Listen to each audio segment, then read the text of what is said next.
Hello दोस्तों, summary shelf पर आप सभी का स्वागत है। क्या कभी आपको अपनी जिंदगी बिखरी हुई महसूस हुई है? क्या आपको लगता है कि आप में कुछ बड़ा करने की क्षमता है, लेकिन अनुशासन की कमी आपको रोक रही है? अगर हाँ, तो आज हम एक ऐसी किताब की बात करने वाले हैं जिसने लाखों लोगों की जिंदगी बदल दी है।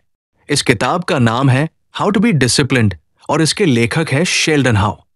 आज मैं आपको एक कहानी सुनाने वाला हूं, कहानी ऋतिक की, जो दिल्ली के एक छोटे से फ्लैट में अपनी रोजमर्रा की जिंदगी से जूझ रहा था। उसकी नौकरी ठीक ठाक थी, लेकिन अंदर से उसे हमेशा लगता था कि कुछ कमी है। वो अक्सर सोचता, आखिर मुझे चाहिए क्या? एक ठंडी रात, जब वो यूं ही बेड पर पड़ा मोबाइल स्क्रॉल कर रहा था, उसकी नजर एक बुक रिव्यू पर पड़ी। किताब का नाम था हाउ टू बी डिसिप्लिन। क्या फालतू टॉपिक है, उसने सोचा, लेकिन अंदर कहीं उसे लगा कि शायद यही वो किताब है जिसकी उसे जरूरत है।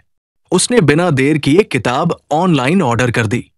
3 दिन बाद किताब उसके हाथ में थी।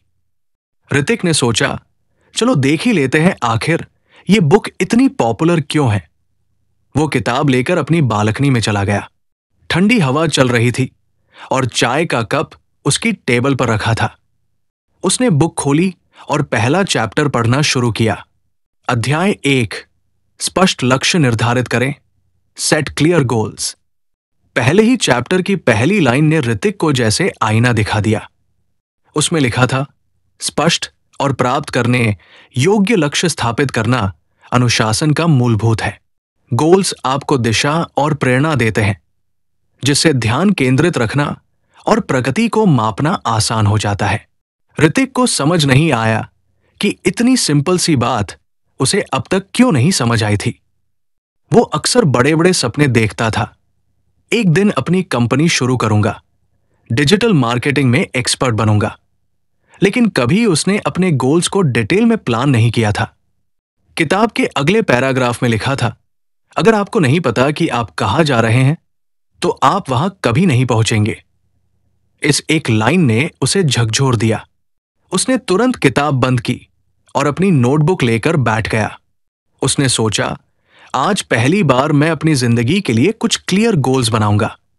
उसने लिखा, अपनी फिटनेस पर ध्यान देना है, अगले 6 महीने में 10 किलो वजन कम करना है, डिजिटल मार्केटिंग के 3 एडवांस कोर्स पूरे करने हैं, हर महीने 5 नई किताबें पढ़नी है। लिखने के बाद उसने नोटबुक बंद की और एक अजीब सी राहत महसूस की। यह सब करना आसान तो नहीं था, लेकिन पहली बार उसने अपने गोल्स को इतना साफ साफ लिखा था। अगले दिन जब वो सुबह उठा तो उसने अपना पहला गोल शुरू करने की कोशिश की। उसने अलार्म 6 बजे का लगाया था, लेकिन जब अलार्म बजा तो उसने तुरंत स्नूज बटन दबा दिया। 5 मिनट और, उसने खुद से कहा। वो 5 मिनट कब 1 घंटे में बदल गए उसे पता भी नहीं चला। उसे अपनी किताब की याद आई। उसने बुक निकाली और फिर से पहला पेज पढ़ा। उसमें एक लाइन थी, असफलता प्रक्रिया का एक हिस्सा है, छोटी असफलताओं से निराश न हो, ट्रैक पर वापस आने पर ध्यान दें। उसने मुस्कुराते हुए खुद से कहा, चलो ये तो किताब ने पहले ही समझा दिया था, कोई बात नहीं, कल से सही। उस शाम उसने एक और काम किया।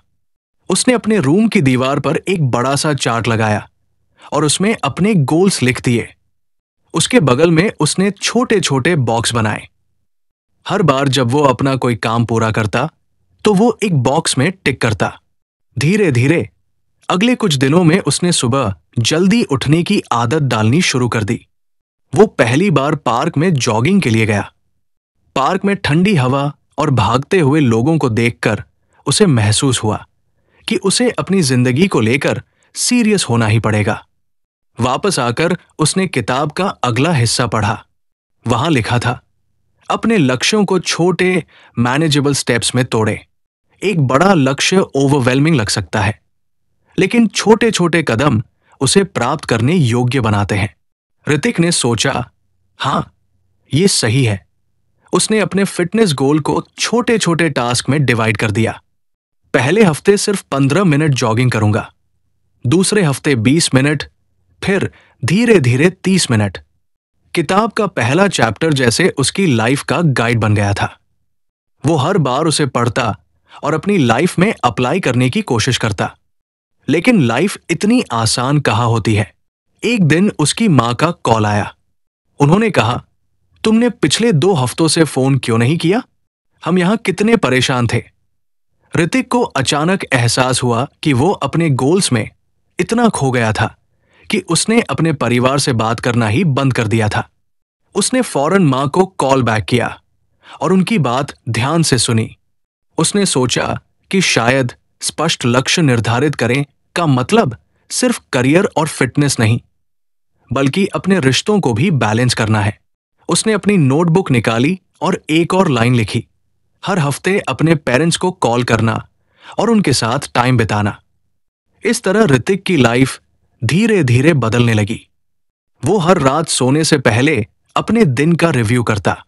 अगर उसने कोई टास्क मिस कर दिया होता तो वो उसे अगले दिन की लिस्ट में जोड़ लेता।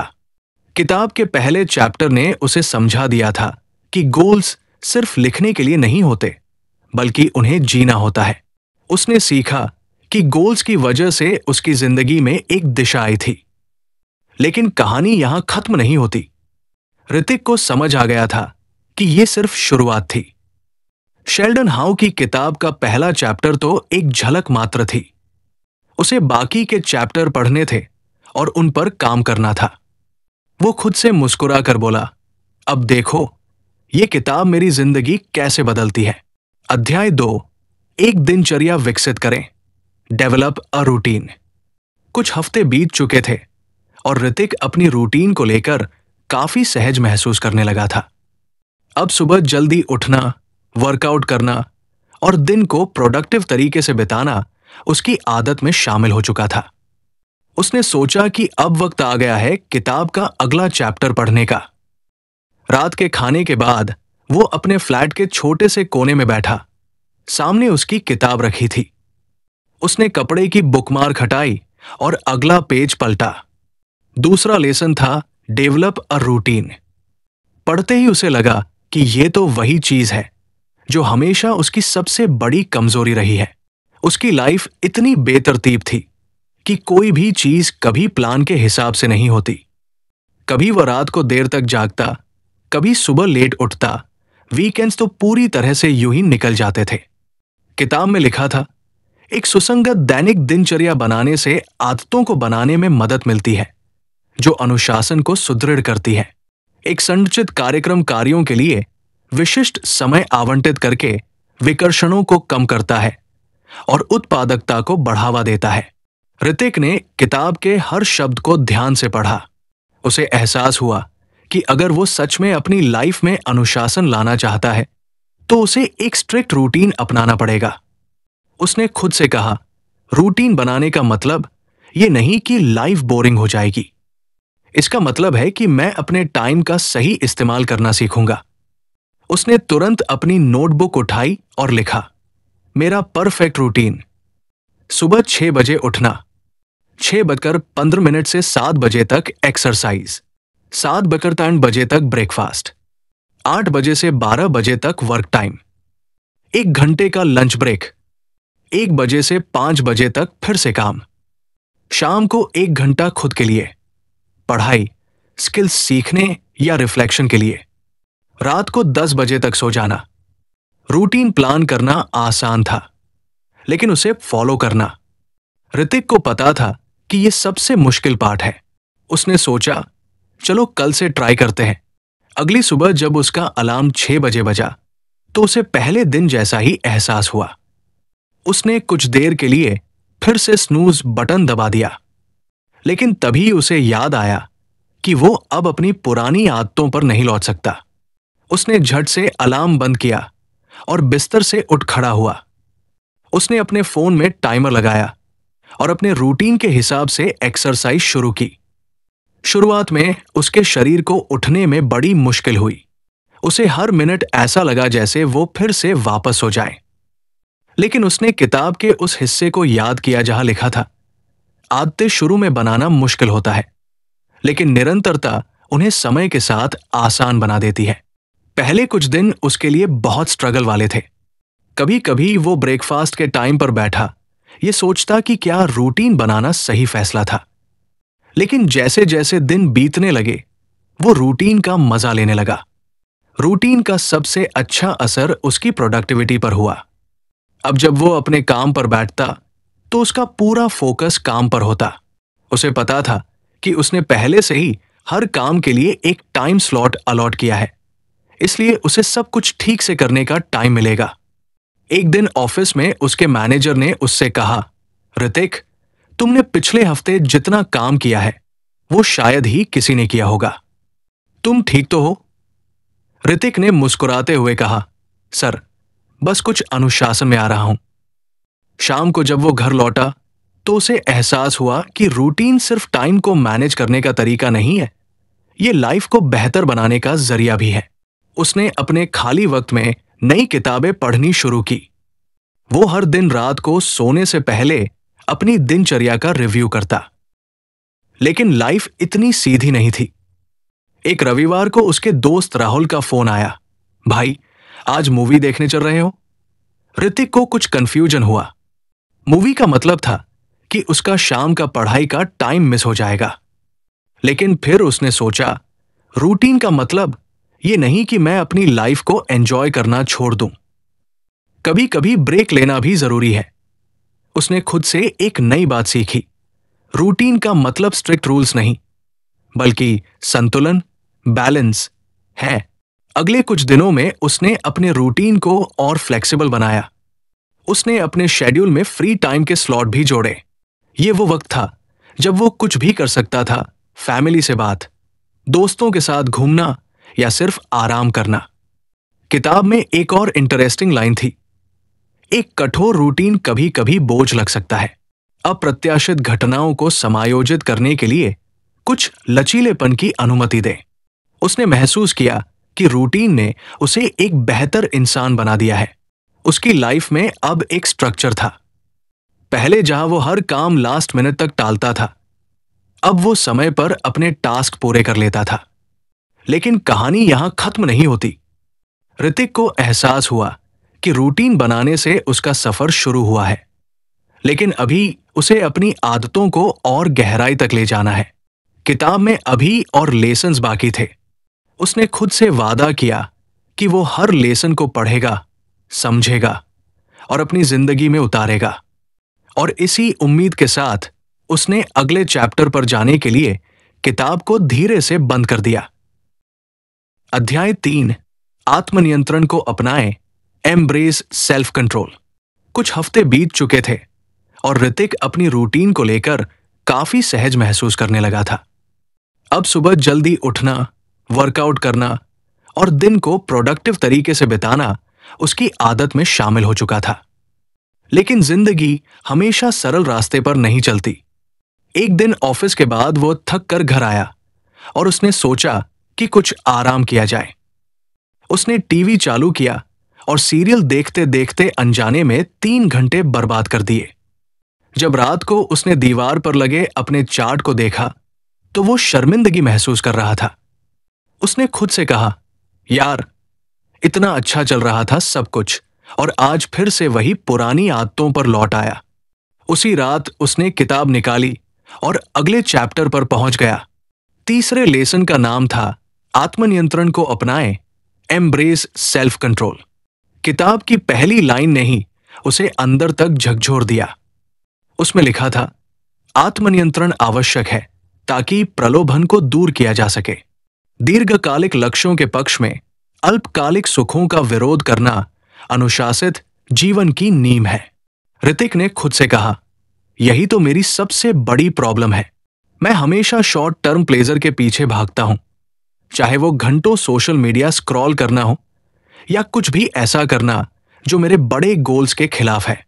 किताब में एक और इंटरेस्टिंग बात लिखी थी, विकर्षण हर जगह है और वे अक्सर हानिरहित ब्रेक के रूप में खुद को छिपाते हैं। लेकिन हर छोटा प्रलोभन आपकी प्रगति को पटरी से उतारने में योगदान देता है। ऋतिक ने अगले ही दिन से अपने अंदर आत्मनियंत्रण लाने की ठान ली। उसने सबसे पहले अपने सबसे बड़े डिस्ट्रक्शन की पहचान की, उसका मोबाइल। उसने अपने फोन से सारी अनावश्यक एप्स डिलीट कर दी और स्क्रीन टाइम लिमिट सेट कर दी। उसने तय किया कि वो दिन में सिर्फ एक बार सोशल मीडिया चेक करेगा, वो भी सिर्फ 15 मिनट के लिए। पहले दिन ये करना उसके लिए बहुत मुश्किल था। कई बार उसका मन हुआ कि वो फोन उठाकर दोस्तों को मैसेज करे या रील्स देखे, लेकिन तभी उसे किताब की वो लाइन याद आई, हर बार जब आप एक प्रलोभन का विरोध करते हैं तो आप उस व्यक्ति के एक कदम और करीब आते हैं जिसे आप बनना चाहते हैं। ये लाइन उसके लिए एक गाइड की तरह बन गई। उसने महसूस किया कि आत्मनियंत्रण लाने का मतलब ये नहीं है कि वो हर चीज से खुद को दूर कर ले। इसका मतलब यह है कि वो अपनी प्राथमिकताओं को समझे और जो उसके गोल्स के खिलाफ है उसे ना कहना सीखे। कुछ दिन बाद एक और चुनौती उसके सामने आई। शनिवार की शाम उसके दोस्त उसे कॉल करके पार्टी के लिए बुला रहे थे। वो जानता था कि अगर वह गया तो पूरी रात पार्टी में निकल जाएगी और अगले दिन सुबह उठकर वर्कआउट करने का कोई चांस नहीं रहेगा। उसने खुद से सवाल किया, क्या मुझे जाना चाहिए या मुझे अपने दीर्घकालिक लक्ष्यों पर फोकस करना चाहिए? किताब की एक और लाइन उसे याद आई, अनुशासन वह है जो आप अभी चाहते हैं और जो आप सबसे ज्यादा चाहते हैं उसके बीच चयन करना। ऋतिक ने आखिरकार पार्टी में ना जाने का फैसला किया। उसने दोस्तों से माफी मांगी और उन्हें समझाया कि वो इस वक्त अपनी लाइफ पर काम कर रहा है। हालांकि ये करना उसके लिए आसान नहीं था। मन में कहीं उसे ये भी लगा कि शायद दोस्त उसे अब बोरिंग कहेंगे। लेकिन अगले दिन सुबह जब वो समय पर उठा और अपनी दिनचर्या फॉलो की तो उसे अपनी इस जीत पर गर्व महसूस हुआ। एक दिन जब वो शाम को किताब पढ़ रहा था, उसने उसमें लिखा देखा, अनुशासन वह है जो आप अभी चाहते हैं और जो आप सबसे ज्यादा चाहते हैं उसके बीच चयन करना। उसने महसूस किया कि आत्मनियंत्रण सिर्फ बड़ी चीजों में नहीं बल्कि छोटी छोटी आदतों में भी जरूरी है। उसने ठान लिया कि वो अपनी लाइफ के हर छोटे पहलू में इसे लागू करेगा। उदाहरण के लिए, जब वो ऑफिस में लंच के बाद मीठा खाने की आदत बना चुका था, उसने उसे छोड़ने का फैसला किया।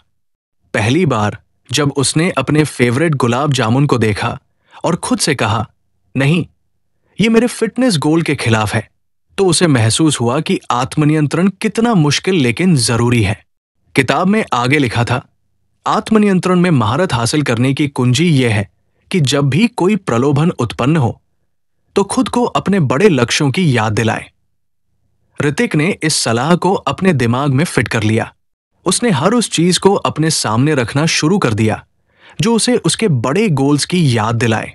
उसकी नोटबुक, दीवार पर लगे चार्ट और उसकी खुद की जर्नी, ये सब उसके मोटिवेटर बन गए। धीरे धीरे उसकी इच्छाओं पर काबू पाने की ताकत बढ़ने लगी। अब जब भी उसे कोई डिस्ट्रैक्शन दिखता, वो खुद से एक ही सवाल करता, क्या ये मुझे मेरे बड़े गोल्स के करीब ले जाएगा या दूर करेगा? कुछ हफ्तों बाद उसके ऑफिस में एक और चैलेंज आया। कंपनी ने एक नया प्रोजेक्ट दिया जिसमें उसे देर रात तक काम करना होता। पहले वो हमेशा ऐसे हालात में बहाने ढूंढता कि प्रोजेक्ट कैसे टाला जाए, लेकिन अब उसने आत्मनियंत्रण के साथ अपने समय को मैनेज करना सीखा।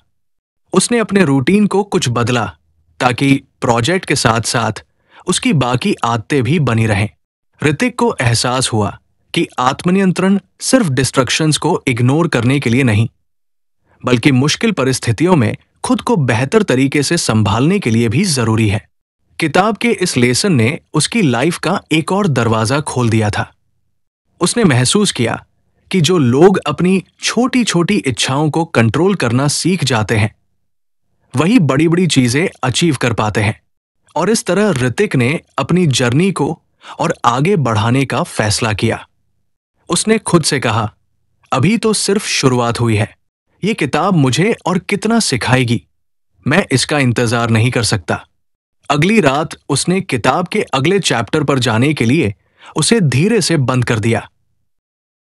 अध्याय 4, सचेतनता का अभ्यास करें, प्रैक्टिस माइंडफुलनेस। ऋतिक की जिंदगी धीरे धीरे बदल रही थी। रूटीन और आत्मनियंत्रण के लेसन्स को उसने अपनी लाइफ का हिस्सा बना लिया था। हर दिन उसके भीतर एक नई एनर्जी और मोटिवेशन होती थी, लेकिन फिर भी कुछ ऐसा था जो उसे खटक रहा था। कई बार जब वो काम करता तो उसका मन भटकने लगता। वो एक काम में लगा होता और तभी अचानक किसी पुराने पल की याद आ जाती या भविष्य की चिंता उसके दिमाग में घूमने लगती। एक दिन जब वो शाम को अपने फ्लैट की बालकनी में बैठा था तो उसने खुद से कहा, मैंने अनुशासन और आत्मनियंत्रण पर तो काफी काम कर लिया है, लेकिन ये ध्यान क्यों भटकता रहता है। उसे लगा कि ये शायद अगला लेसन सीखने का सही वक्त है। उसने किताब निकाली और अगले चैप्टर पर पहुंचा। चौथे लेसन का नाम था सचेतनता का अभ्यास करें, प्रैक्टिस माइंडफुलनेस। किताब में लिखा था, सचेतनता ध्यान केंद्रित रखने और चिंता कम करने में मदद करती है। पल में मौजूद होकर व्यक्ति अपने विचारों और भावनाओं को बेहतर ढंग से प्रबंधित कर सकते हैं, जिससे बेहतर निर्णय लेने और उत्पादकता में वृद्धि होती है। ऋतिक ने इस लेसन को पढ़ना शुरू किया और उसे महसूस हुआ कि ये उसकी जिंदगी की सबसे बड़ी परेशानी का जवाब हो सकता है। उसने सोचा, मैं अक्सर या तो अतीत में जीता हूं या भविष्य की चिंता में खो जाता हूं, लेकिन शायद मैं अभी के पल को जीने में असफल हूं। किताब में एक और लाइन थी जिसने उसका ध्यान खींचा। मन एक बंदर की तरह है, हमेशा एक विचार से दूसरे विचार पर कूदता रहता है। सचेतनता आपको इस बंदर को वश में करने और उसे वर्तमान क्षण में लाने में मदद करती है। ऋतिक ने तुरंत इस लेसन को अपनी जिंदगी में लागू करने का फैसला किया। अगली सुबह जब उसने अपना वर्कआउट खत्म किया तो उसने एक नई प्रैक्टिस शुरू की। उसने इंटरनेट पर देखा कि माइंडफुलनेस मेडिटेशन कैसे किया जाता है। उसने अपनी बालकनी में एक शांत जगह चुनी, आंखें बंद की और गहरी सांसें लेने लगा। पहले कुछ मिनटों तक उसका दिमाग हर दिशा में भागता रहा, कभी ऑफिस के काम की चिंता, कभी किसी पुराने झगड़े की याद। लेकिन उसने खुद से कहा, जो भी ख्याल आए उन्हें आने दो, लेकिन मैं अपनी सांस पर फोकस करूंगा। धीरे धीरे उसने महसूस किया कि उसके विचार धीमे हो रहे हैं। जैसे जैसे वो गहरी सांस लेता गया, उसका मन शांत होता गया। पहली बार उसे ऐसा लगा कि वह अपने दिमाग को कंट्रोल कर पा रहा है। किताब में लिखा था, सचेतनता विचारों को बंद करने के बारे में नहीं है, ये उन्हें बिना किसी निर्णय के देखने और धीरे से अपना ध्यान वर्तमान में वापस लाने के बारे में है। इस प्रैक्टिस को उसने अपनी डेली रूटीन का हिस्सा बना लिया। हर सुबह और रात को सोने से पहले वो 10 मिनट के लिए मेडिटेशन करता। इसका असर उसकी पूरी जिंदगी पर दिखने लगा। जब वो ऑफिस में काम करता तो अब उसका फोकस पहले से बेहतर था।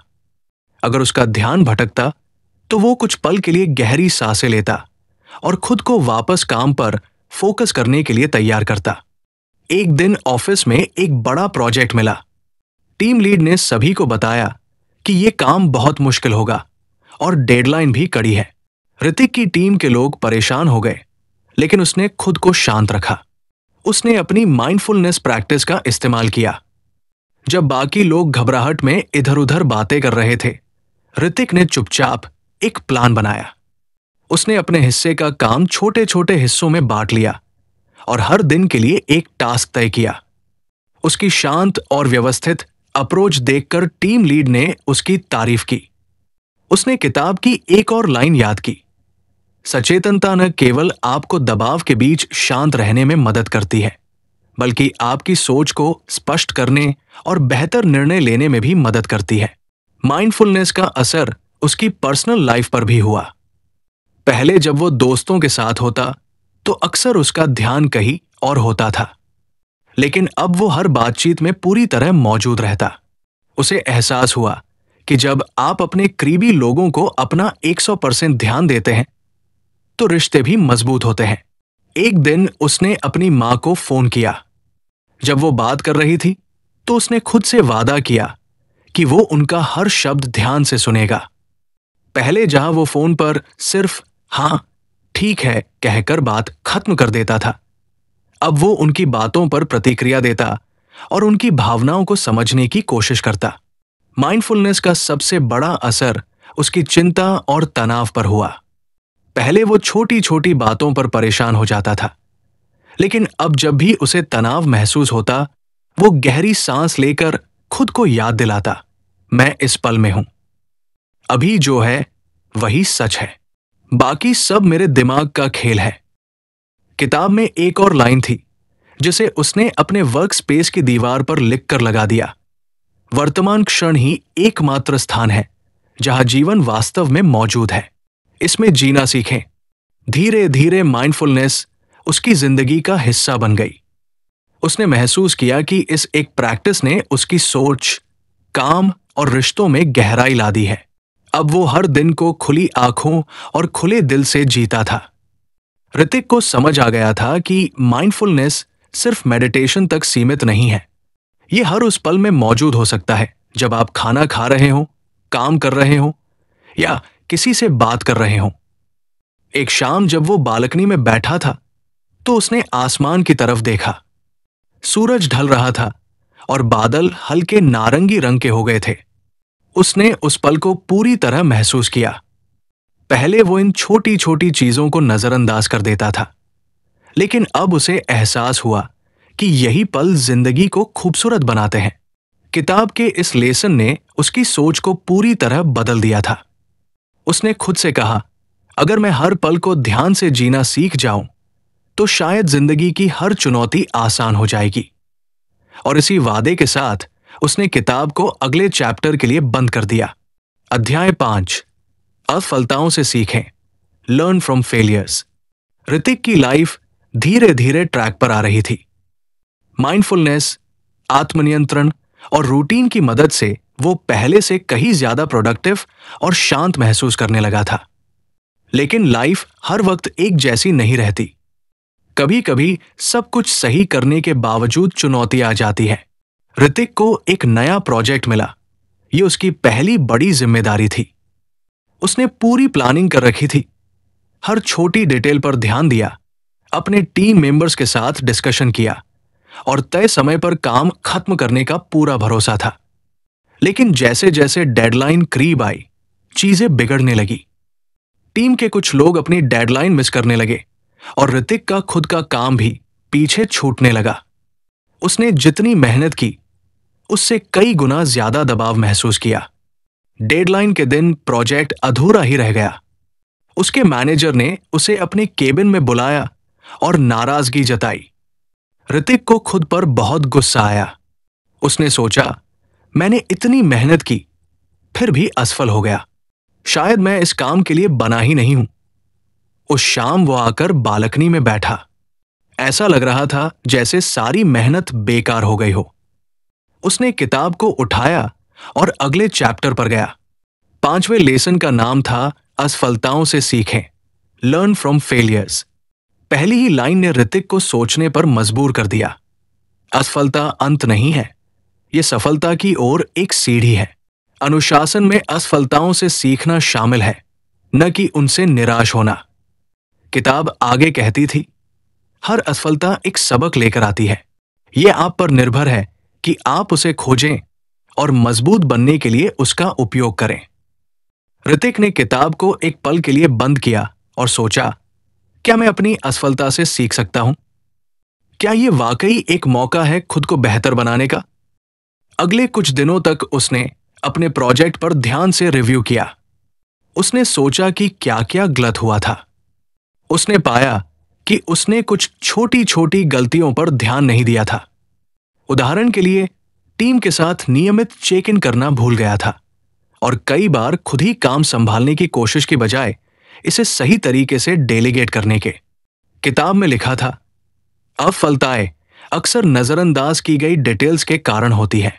अपनी गलतियों पर चिंतन करें, खुद को दोष देने के लिए नहीं, बल्कि सुधार करने के लिए। ऋतिक ने अपनी गलतियों को स्वीकार किया।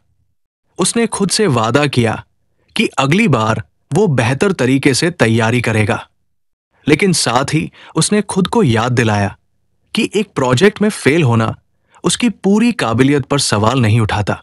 उसने खुद को मोटिवेट करने के लिए किताब में लिखी एक और लाइन दोहराई, असफलता एक बाधा है, एक डेड एंड नहीं।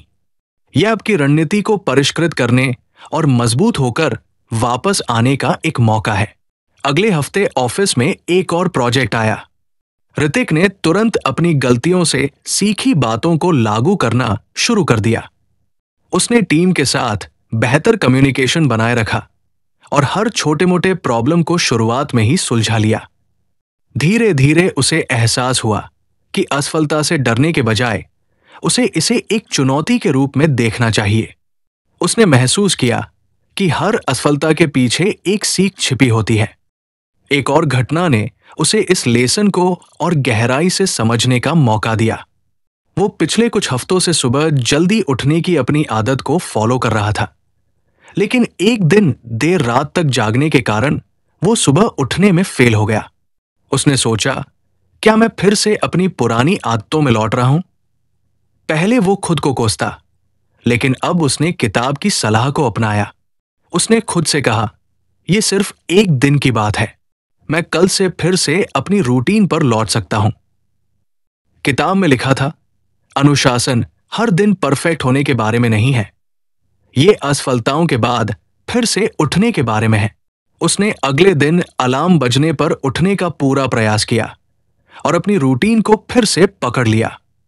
ऋतिक ने महसूस किया कि असफलता से निपटने का सबसे अच्छा तरीका है उसे स्वीकार कर उससे सीखना और आगे बढ़ना।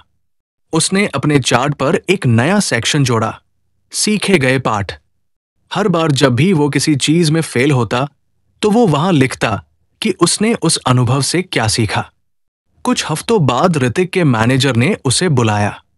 उन्होंने कहा, ऋतिक, तुम्हारे काम में जबरदस्त सुधार आया है। वो प्रोजेक्ट जिसमें तुम फेल हुए थे, उसकी वजह से तुमने बहुत कुछ सीखा है और ये सीख तुम्हारे हर काम में दिख रही है। ऋतिक मुस्कुराया। उसने महसूस किया कि असफलता उसे तोड़ने के बजाय उसे मजबूत बना रही थी। किताब में एक और बात लिखी थी, लचीलापन असफलताओं के माध्यम से निर्मित होता है। आप जितनी अधिक असफलताओं का सामना करेंगे, उतने ही आप मजबूत बनेंगे। इस लेसन ने ऋतिक की सोच को पूरी तरह बदल दिया था। अब जब भी उसे किसी काम में असफलता मिलती, तो वो घबराने या निराश होने के बजाय खुद से पूछता, इससे मुझे क्या सीखने को मिला? एक दिन जब वो अपने फ्लैट में बैठा था, उसने अपने पुराने दोस्तों को याद किया। वो दोस्त जो उसे कभी कभी लूजर कहकर चिढ़ाते थे जब वो किसी काम में फेल हो जाता था, लेकिन अब वो जानता था कि फेल होना कमजोरी नहीं है। उसने खुद से कहा, फेल होना जरूरी है, बिना फेल हुए मैं कभी सीख ही नहीं पाता। उस शाम उसने किताब को फिर से खोला। वो जानता था कि अगले चैप्टर में भी उसके लिए कुछ खास होगा, लेकिन इस बार उसने किताब को बंद करने से पहले आखिरी बार पेज को पढ़ा जो उसे बार बार याद दिला रहा था, असफलता सफलता के रास्ते पर बस एक और कदम है, आगे बढ़ते रहें। और उसने खुद से वादा किया कि वो हर असफलता को गले लगाएगा और उससे सीखकर आगे बढ़ेगा। अध्याय 6, निरंतरता बनाए रखें, मेंटेन कंसिस्टेंसी। ऋतिक अब तक किताब के 5 लेसन्स को अपनी जिंदगी का हिस्सा बना चुका था। हर नया लेसन उसकी सोच को और बेहतर बनाता था। उसने खुद को बहुत बदलते हुए देखा था। पहले जो आदमी हर छोटी असफलता पर खुद को दोषी ठहराता था, वो अब खुद को सिखा चुका था कि गिरना जरूरी है और गिरकर उठना उससे भी ज्यादा। लेकिन अभी उसकी यात्रा पूरी नहीं हुई थी। किताब के आखिरी चैप्टर ने उसकी उत्सुकता को बढ़ा दिया। उसने किताब को फिर से खोला और ये वो शब्द था जो उसकी लाइफ में अब तक सबसे ज्यादा मायने रखता था। उसने महसूस किया कि उसके सारे प्रयास, चाहे वो अपने गोल सेट करना हो, रूटीन बनाना हो, माइंडफुलनेस अपनाना हो या सफलताओं से सीखना हो, सब कुछ तभी काम करता है जब वो लगातार बना रहे। किताब में लिखा था कि एक बार के प्रयास से कुछ नहीं बदलता। असली बदलाव तब आता है जब हम हर दिन छोटे छोटे कदम उठाते हैं और उन्हें निरंतर करते रहते हैं। ऋतिक ने सोचा कि कंसिस्टेंसी यानी निरंतरता उसके लिए सबसे मुश्किल रही है। कई बार वो एक दिन मेहनत करता और अगले दिन हार मान लेता। कई बार प्लान बनाता लेकिन उसे फॉलो नहीं कर पाता। उसे समझ आया कि शायद यही कारण था कि उसके कई सपने अधूरे रह गए थे। किताब में लिखा था, प्रेरणा आपको शुरू कराती है लेकिन निरंतरता आपको आगे बढ़ाती है, यहां तक कि उन दिनों में भी जब आपका मन न करे। उपस्थित होना सबसे ज्यादा मायने रखता है। ऋतिक ने गहरी सांस ली।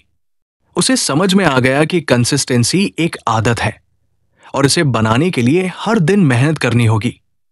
उसने खुद से वादा किया कि वो अब हर दिन छोटा ही सही लेकिन एक कदम जरूर उठाएगा।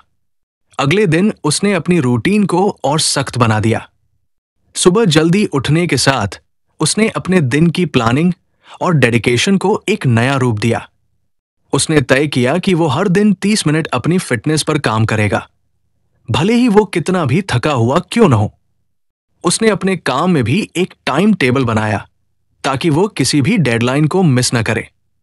शुरुआत में ये आसान नहीं था। कई बार ऐसा हुआ कि उसकी सुबह की अलार्म बजने के बाद वो बिस्तर में ही पड़ा रहा। कई बार ऐसा हुआ कि वर्कआउट के लिए तैयार होते वक्त उसे बहाने सूझने लगे, लेकिन हर बार उसने खुद को याद दिलाया, कंसिस्टेंसी सबसे जरूरी है। अगर आज हार मान ली तो कल ये और मुश्किल हो जाएगा। धीरे धीरे उसने महसूस किया कि ये छोटे छोटे कदम उसे एक नई दिशा में ले जा रहे हैं। एक दिन ऑफिस में उसके मैनेजर ने उसे एक बड़ा प्रोजेक्ट दिया। ये वही तरह का प्रोजेक्ट था जिससे कुछ महीने पहले वो फेल हो चुका था, लेकिन इस बार उसके अंदर डर के बजाय आत्मविश्वास था। उसने खुद से कहा, इस बार मैं अपने प्लान को सिर्फ बनाऊंगा नहीं बल्कि उसे लगातार फॉलो भी करूंगा। ऋतिक ने काम की शुरुआत छोटे छोटे हिस्सों में बांटकर की। उसने अपनी टीम के साथ नियमित मीटिंग्स रखी और हर किसी के काम का फीडबैक लिया। उसने खुद के लिए एक टाइम टेबल बनाया और हर टास्क को समय पर पूरा किया। जब भी उसका ध्यान भटकता या उसे थकान महसूस होती तो वो गहरी सांस लेकर खुद से कहता, बस एक और कदम, बस एक और कोशिश। धीरे धीरे उसका काम समय पर और बिना किसी बड़ी गलती के खत्म होने लगा। उसकी टीम के लोग भी उसकी कंसिस्टेंसी से प्रेरित थे। डेडलाइन के दिन प्रोजेक्ट पूरा हो गया और उसका मैनेजर उसकी मेहनत और लीडरशिप की तारीफ करते नहीं थका। ऋतिक को एहसास हुआ कि कंसिस्टेंसी का असर सिर्फ उसके काम तक सीमित नहीं था, ये उसके हर पहलू में झलकने लगा। उसने अपनी फिटनेस पर भी इसी तरह काम करना जारी रखा। पहले जहां वो सिर्फ कुछ दिनों तक एक्सरसाइज करता था और फिर छोड़ देता था, अब वो हर दिन 30 मिनट खुद को समर्पित करता। उसका शरीर और मन दोनों पहले से ज्यादा मजबूत और ऊर्जावान महसूस करने लगे। ऋतिक ने देखा कि कंसिस्टेंसी सिर्फ बड़ी बड़ी चीजों में नहीं बल्कि छोटी छोटी आदतों में भी असर डालती है। उसने ये भी तय किया कि हर रात सोने से पहले वो किताब पढ़ेगा, भले ही सिर्फ एक पन्ना क्यों न हो। एक दिन जब वो अपने पुराने दोस्तों से मिलने गया तो उन्होंने कहा, तू बहुत बदल गया है ऋतिक। पहले तुझे हर छोटी बात पर चिंता होती थी और अब लगता है जैसे तुझे सब कुछ संभालना आता है। ऋतिक ने मुस्कुराते हुए कहा, यह बदलाव धीरे धीरे हुआ है। मैंने बस हर दिन छोटा सा कदम उठाया और कंसिस्टेंसी बनाए रखी। उसने अपने दोस्तों को किताब के लेसन्स के बारे में बताया। उसने कहा, कंसिस्टेंसी का मतलब है कि तुम हर दिन अपने आप से एक वादा निभाओ। यह जरूरी नहीं कि तुम हर दिन परफेक्ट रहो, बस जरूरी है कि तुम हर दिन कोशिश करते रहो। उस रात जब वो घर लौटा तो उसने किताब का आखिरी पन्ना पढ़ा। उसमें लिखा था, अनुशासन लक्ष्य नहीं है, ये एक यात्रा है। चलते रहें और आप पाएंगे कि सफलता एक आदत बन जाती है, एक मंजिल नहीं। ऋतिक ने किताब को बंद किया। उसने महसूस किया कि उसकी जिंदगी अब बदल चुकी थी, लेकिन उसने ये भी समझा कि यह सफर कभी खत्म नहीं होगा। हर दिन एक नई चुनौती होगी, एक नई सीख होगी और एक नया मौका होगा खुद को बेहतर बनाने का।